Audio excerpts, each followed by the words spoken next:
They said it was just a lost vessel, but the radar told a different story. It started with a routine mission. The Japanese research vessel Kiryu left port to investigate the same trench where Reina vanished. For 3 days, everything was calm. On the 4th night, the crew sent one final message: listening. The ship's logs recovered weeks later described strange sounds beneath the hull, metallic, rhythmic. At first, they thought it was the engine. Then the pattern changed, like a voice trying to imitate a heartbeat. Kaito, the sonar operator, reported hearing whispers through the signal. He swore someone was speaking to him from below. When the captain ordered the recording to stop, Kaito smiled and said, "It already knows our names." On the 7th night, the radar spiked. An enormous signal appeared, moving beneath the ship. They tried to steer away, but the compass spun uncontrollably.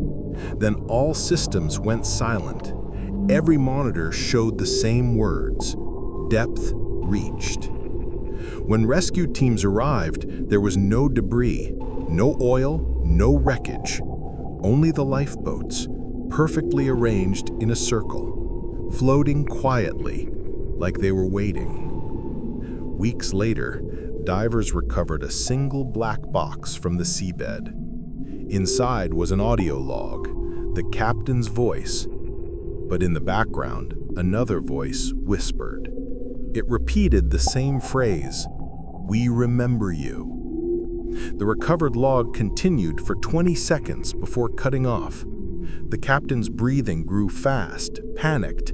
He whispered, "It's rising from beneath us." Metal groaned.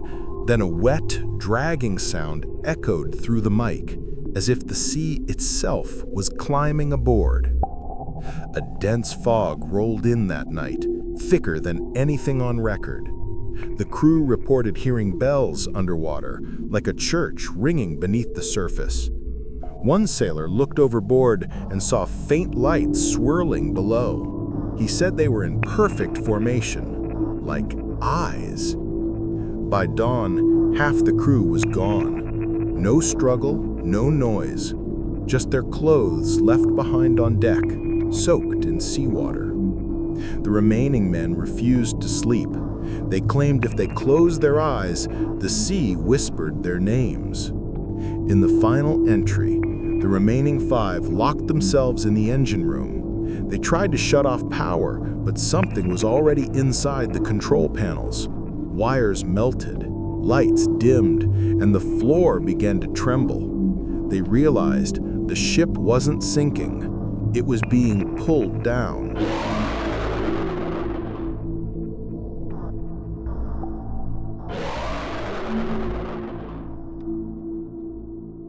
The ship tilted further, groaning like a living thing.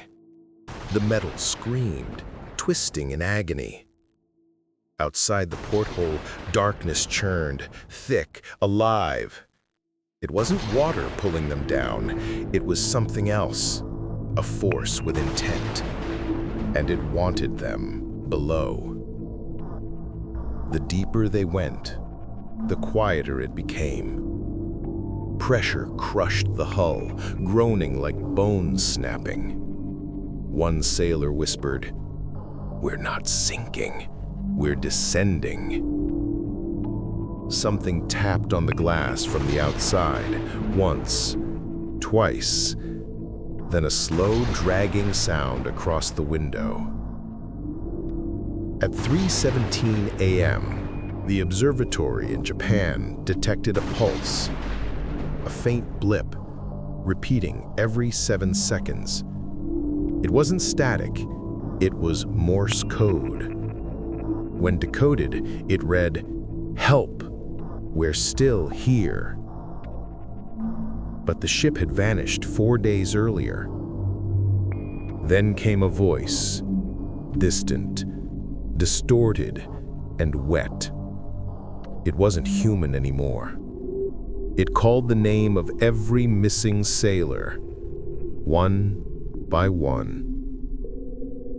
The signal began to loop, but each loop added new names. Names that matched the observatory's own staff. By dawn, the observatory went silent. The final log recorded faint dripping, then static.